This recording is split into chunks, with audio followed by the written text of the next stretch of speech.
The only thing I can say is that it was an honor to play for Coach Bossu. I believed in his humility, his philosophy and his way of thinking, his voice. I can still hear his voice. Coach is an extension of our parents. Gave us that moral compass that was needed, as you're going through your teen years. You took all that with you, the integrity, the character, the respect, the kindness. Every day I think about, why I am the way I am. A lot of it had to do with our family and parents, but a lot of it had to do with that school. And everybody inclusive, not just coaching staff. So this is, to me, is not just about football. It was about learning to be a man.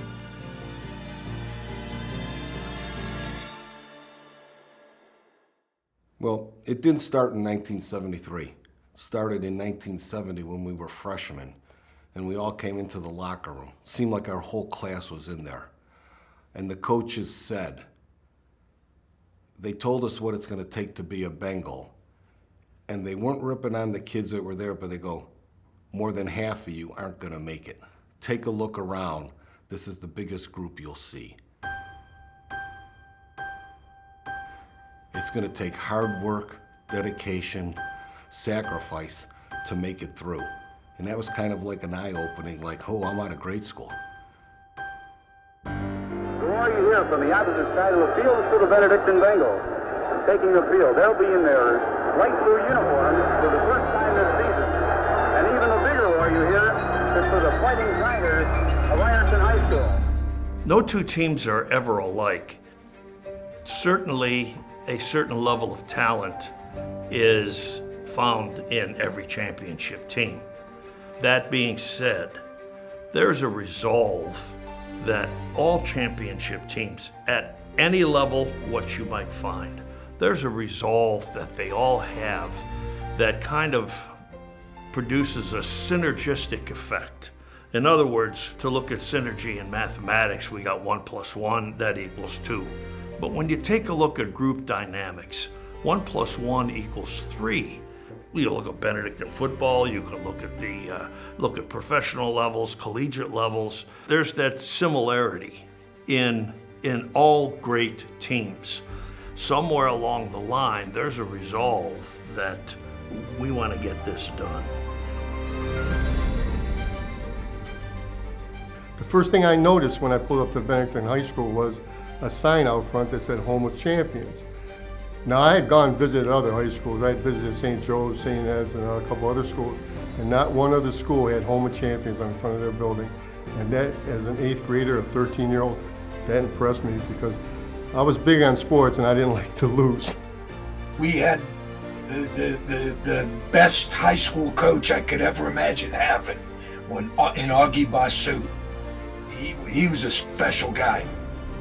He could listen to so many things coming from all different positions and places and this and that, and he would be able to sift through and lock in, men, this is how we're going to do it. Men, this is what we're about. Always referred to us as men. Great guy, perfect role model. He was a coach, a coach's coach. He got the most out of all of his players. He used to get a piece of paper and fold it in half. And he had a pencil and it was about this big. I don't think he wasted one piece of lead. And by the time the practice were over, there was probably a column of notes on each page. And I'm sure he had a filing system. He went back and looked at it, and it was impressive is what it was. And I think, I'll be honest with you, when I coached later on, the grade school would have it, I folded my paper in half. I didn't use the small pencils, but my paper was folded in half, and I used all 4 sides of it. We're expecting a grinded-out game by 2 running teams. Fakes the draw. Massey back to throw. He's in trouble now, being chased. He's hit and knocked down for a loss. That's the 23-yard line. John Glowick, All-City Independent Player of the Year in Cleveland, made the tackle in the backfield. It will be 4th down. The assistants were Tony Russ, who was a Benedictine graduate, and he was out of his mind, and we loved him for it because he would just blow up and roar. He had 3 mouths and 3 jaws all put together, you know, when he was doing his coaching, and he was into it. Things people maybe forget, and they really should remember. When these guys came in as freshmen, I think we had a 7-game schedule, and one of them was actually at a house of detention. We actually had to walk through these prison walls, and we were playing on a field that was fenced in with barbed wire. In a 7-game freshman season, they had 1 touchdown scored against them. 1. Back to throw is Matthews, knocked out of bounds after a 5-yard loss. Jack Lowick knifing through the backfield. How many is that? Then it's minus 13 on offense. John, I guess it is about 13 or 14 yards. You know, this defensive line, a combination of Glowick, Delguy, and Davis, have really put some pressure on that quarterback this year. Not to mention Greg Rufus, the middle linebacker. But you were part of a much, much bigger institution as a freshman coming in. So then at that point, you realized it's going to take a lot of hard work, and we had a pretty successful freshman football team. So that told the other schools we were good, which told the other schools they got to work out hard to beat us, which told us we can't rest on our laurels. And the success in '73 started as freshmen to make it through.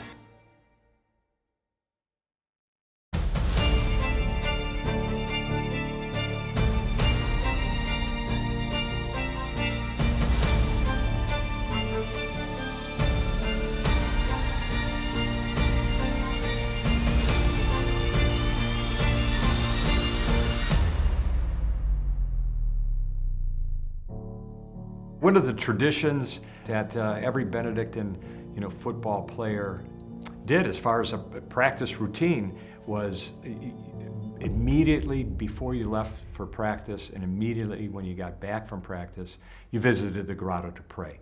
And we also did that before we got on the bus to go to a game. And in fact, after a game, when the bus came back, it stopped at the steps of the grotto for team prayer. Well, I really didn't get the grasp of the grotto until after I was here a little bit. I mostly just thought I was go down there, and say your piece and run up. But, as I started going to the grotto more after practice, certain things come up in your life, and you say a prayer for this or say a prayer for a teammate that's hurt. And then all of a sudden you're spending an extra 5-10 minutes in the grotto and it's starting to mean something to you. When I went to the grotto, it was a time for me to sit back and reflect a little bit, make sure that my head was in the right place, whether going to practice or after practice. But my main thing was there, I like to say a little prayer that all my teammates and I came out of it healthy, and that we put out our maximum effort and made a good practice out of it. Well, we had to put our tennis shoes on, and we had to run to Woodhill Park. I'm sure it's under a mile, but we all said it was over a mile, so we stretched that. And then once we got to Woodhill Park, what do? We had to put our cleats back on. So we'd put our cleats on and go through our cals, do our stretching exercises, what have you. Then we break off with the backs and the linemen. We had Mr. Russ, so we would all make fun of you guys, the backs, while we were off to the side doing something else. We didn't have the greatest facilities, but we'd run down to the field. Our place kickers we'd aim them at 2 trees, but and see if we could kick between those 2 trees in the horizon. And no lines, no football lines, no goalposts, no equipment, no blocking sleds, no shields. Everything we did was body on body. It was live. So we were tested every day. It was a physical grind because there was no bags. Everybody was hitting back, in every drill that you did. We'd finish off with the dreaded hill. We ran hills, what was it? For every point we gave up on defense, we had to run a hill. Thank God we had 5 or 6 shutouts that year, and they made us run half a dozen hills anyway. Well, practices were tough for me because I played football, but I'm not a football player. The player I was from day one to the end is totally different because I could take a hit. or give a hit, where before, when I first started, I couldn't, so I learned a lot. Coach Bossu used to always say that if you not in condition, then you become a quitter. You're gonna quit eventually at some time or another, and that always stuck with me.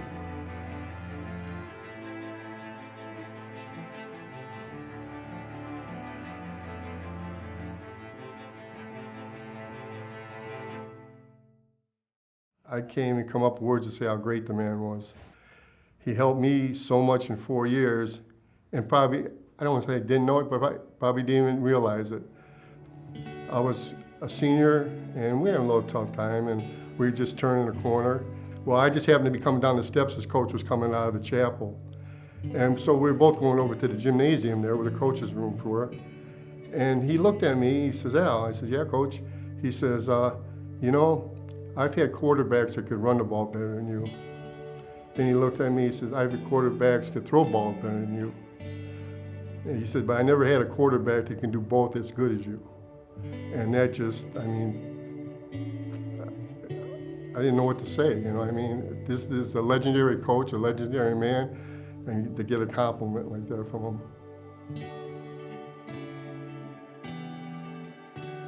At week 4, we're at 2-2. We're a team that was looking forward to trying to be in the state playoffs, and at 2-2, if you're going to finish the year 500, it's not looking good. So we had to establish some different, a different routine, a different attitude going into that game at Massillon. We got a good nucleus. We've got some good, solid players, but there's something missing. We weren't playing as a team. There wasn't that singleness of purpose. There wasn't that focus on the part of everybody there. The character of the players was there. Their desire to win was there, but there was an element that was missing. Tony Russ came up with the idea of getting all the team out of the cafeteria during the lunch hour and meeting over in room 5, I'm gonna guess, right down the hall. The coaches instituted a room that we all went into and had lunch together, and we broke down films of past games, games coming up, our opponents. It became week 5, became a very pivotal, game in the season. That was a huge game. I mean, Massillon Stadium, which was probably the largest in Northeast Ohio, was jam-packed. That was intense. It was more than intense. It was like we were thrown into a bonfire, and we had to just play and play and play until we couldn't breathe anymore. I don't think Massillon was ready for us. They might have had some scouts at the late game, but that'd probably be the worst game to go watch us. That was our turning point. Right before the Massillon, when we were in 2-2, we were going to go one or two directions. Either we're going to start winning again, or we're going to accept the losing. And I didn't see one guy on that team that was a quitter or a loser. So I had no doubt in my mind which direction we were going to go. You guys overcame a whole slew of problems with being away at Massillon and playing against a good team, and coming out with a tie like that was pretty impressive. And then later on, you kind of repeated that against St. Ed's later on in the season. I think it ended up 20-20. And we knew that all we needed was a tie. And sure enough, it worked out to our advantage. Early on, those first few games, we went from a mind shift of what's our results to what's the process. And I think our leadership of our captains and our coaches really emphasized that. So moving into that Massillon game, the process became more important than the outcome. We didn't concentrate, I don't think, on whole season and we're going to do this and we're going to do this.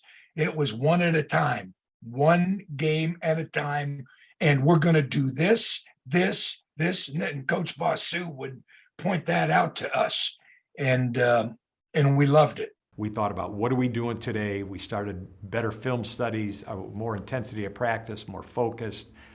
We cleaned things up in the classroom. I think that was a big change on our preparation. We evolved from result-driven to process-driven. I think we peaked at the right time. Our schedule that we played a tough schedule. You got Eds, Latin, you got all these top-notch, late Catholic. We played a tough schedule, so, you know, that gets you ready for postseason. Let's look back to 1973, the state title journey 50 years ago. It was the second year of the state playoffs, and the only top team in each region made the postseason. An impressive 14-0 win in the season opener over St. Joseph stunned the Vikings crowd to silence. Then came a rough patch, losing 2 of their next 4 games. With great resilience, they captured the championship momentum with a 0-0 tie at Massillon. It was the first time that Massillon had ever been held scoreless tie on their home field since 1945, 28 years earlier. With that boost, the Bengals ran off 3 straight wins, all on the road. Back home, they faced the #1 team in the Cleveland area, the Flying Eagles of St. Edwards. On a muddy field, the game ended in a 20-20 tie, but the Bengals took it to the computer bag. The last game of the season was against arch rival Cathedral Latin, ended in a 23-0 victory, which propelled the Bengals into the playoffs.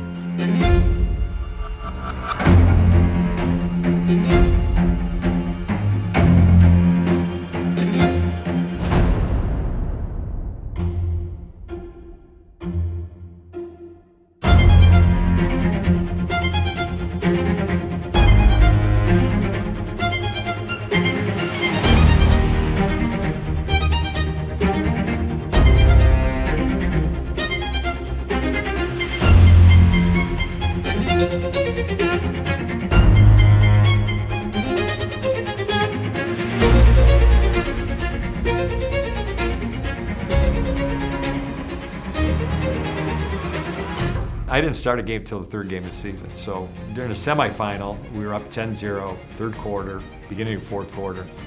Jack and our defensive end, on my side, Lloyd Derricote, phenomenal athlete. Got a great rush, and the guy threw off his back foot. I had decent coverage on the wide out, grabbed the ball. So I had never intercepted a ball. I can remember running down the sideline and thinking to myself, like, hey, when do I stop? Like, I didn't know, like, I'd never been in the end zone. I never had the ball in my hand, so I didn't even know where to stop. So I'm running, and I can see the flag. They didn't have the post back then, the actual flags in the corner of the end zone, so I knew, oh, that's the goal. And I can see somebody out of the corner of my eye from Lima, you know, closing in. I'm thinking, man, I just hope I make it to the end zone. And I crossed the goal line, you know, and as I crossed, guy from Lima hits me, you know, I fall down, he falls down. And I'm ecstatic. You know, 1, I'd never intercepted a ball. 2, I'd never been in the end zone. So I am just excited. And the referee came over and he extended his hand. He wanted the ball. And again, I had never been in the end zone. I was so excited, I got up and I shook his hand. And I thanked him and I ran off the field and I was just jumping for joy. And I'm sure that referee had, you know, stories for years and years, you know, and he'd go to the game and they start telling stories, and I'm sure he said, you know, I had this kid, you know, in the state semifinal game after his touchdown, he shook my hand. You know, it was 10-0, so that made it, you know, 17-0. The next series, Jack Glowick deflected a ball, and Lloyd Derricote intercepted, and he ran for a touchdown. So that state semifinal, you know, the offense scored 10, defense scored 14. We had a great defense that year. There's no secret that the line was anchored by Jack. He was probably by far the best defensive lineman we had. You know, we moved Greg back to inside linebacker, remember that? You know, and that was big because Rufus played tremendous linebacker. We had some talented linebackers and we had some talented DBs. I don't think we were speed demons anywhere, but we studied the game. The whole concept of winning is often overblown in our society, especially when it comes to sports at any level. Win, win, win. Well, on any given Friday, half the football teams in this country lose. Half. Does that tell me then, well, half these teams are composed of bums? No. Most anybody who plays this sport sacrifices an awful lot personally. To just take a look and say, well, you know, this guy won a lot of games and that guy won a lot of games. There's so many external factors that may enter into that. But when you take a look at intrinsic values, perseverance and hard work and focus and commitment, these are all things that make a champion, not a winner, a champion.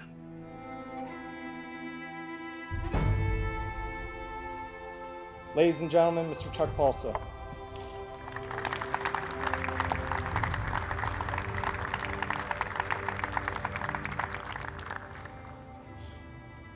Well, thanks everybody for being here.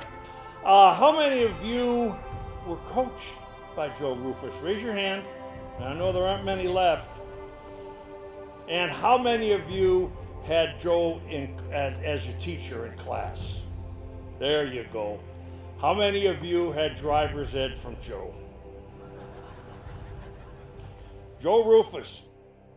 Joe came here in September '45, and by the beginning of November, Benedictine High School had its first football championship. Imagine the impact that this gentleman had on this great institution. Here in September, championship football in just a matter of a couple of months. And Joe's football team won the city championship in 1948, and I guess he enjoyed coaching so much that he continued coaching the basketball team. They won the city championship. And then further in the spring, the baseball team won the city championship. Shortly after that happened in 1948. By 1950, Benedictine became known as the home of champions. And it's still the home of champions. Joe Rufus was an exceptional person, an exceptional man. He was an exceptional coach. He was one of the few people in Cleveland to basically win 3 city championships, 3 different sports. The best story I could tell about Joe Rufus, aside from those locker room rants that he used to have, he used to do that with the coach's office too. We would be sitting in the coach's office and we had a projector and had a button that used to click back and forth, and the films would always break and you'd have to mend them and put them back together. But we'd spend Sundays there watching film. Joe would come in every once in a while after he was finished coaching, was AD, and he'd sit there for about 5 minutes, and all you could hear in the room was click, click, click, click, click, click. And he looked at us, he goes, I'll never understand what you guys are doing. All I hear is click, click, click, click, click, click. When I coached with Abe Strohsnyder, we used to go up to Frogtown, have a couple of beers, and talk about what was coming next.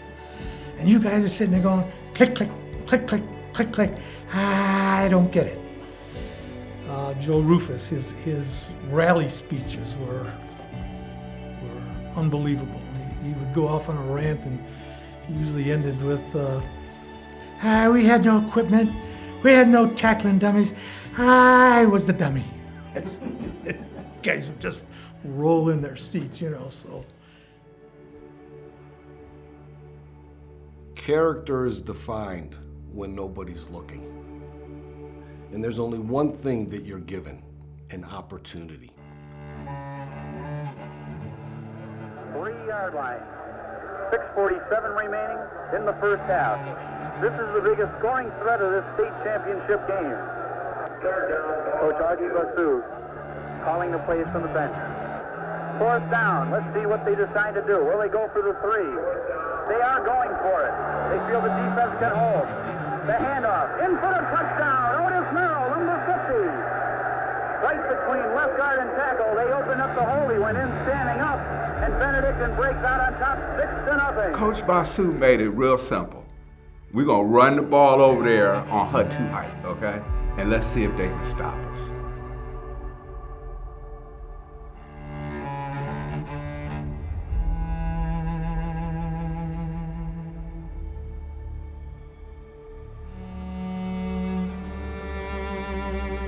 Hard work made us different.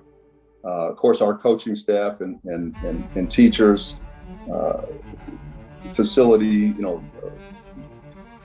unbelievable place to go to school. We worked hard every day, and there was a certain amount of expectations from our coaching staff, and we fulfilled that, and we were proud to wear the blue and white. I mean, I don't know, like I said, I don't know what goes on at the other schools, but I think we were just a bunch of proud kids that were working towards something.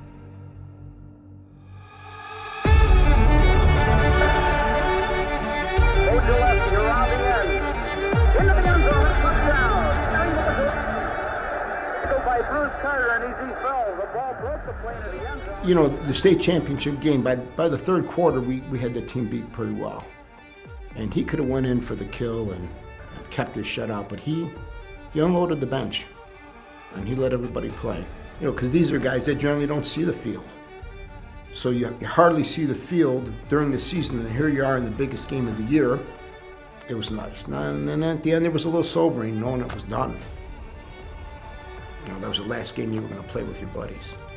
So, but very enjoyable, very happy, joyous occasion. A lot of backslapping and high fives. At the end of the game, first of all, there was exhausted relief. And then right after the relief that we had won, as soon as that relief was over, I can't even explain it to you. It was like, oh my God, we did it. And so we enjoyed it for a day and then started working for the next year. Because, and we wanted these guys to enjoy it more than that, because we know how fleeting that kind of fame is, you know, that you never think you're going to get back there again. Said we did this, and it's a tremendous accomplishment. Let's try to get some more.